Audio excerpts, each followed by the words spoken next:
we look at the derivatives from the equity side, which is, more of where your background's been focused on traditionally, and now we've seen, more of a focus on these crypto futures.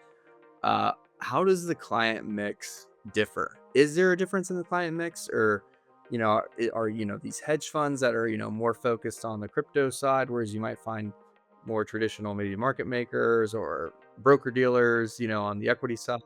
Maybe just give us some color on that.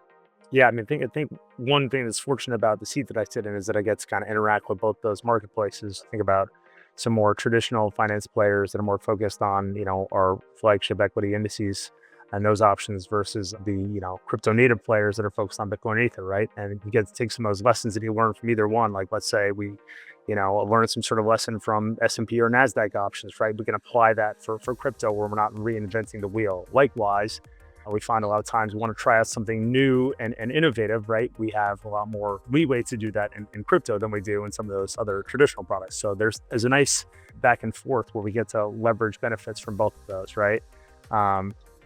So for instance, like when we launched the Bitcoin Friday futures, right?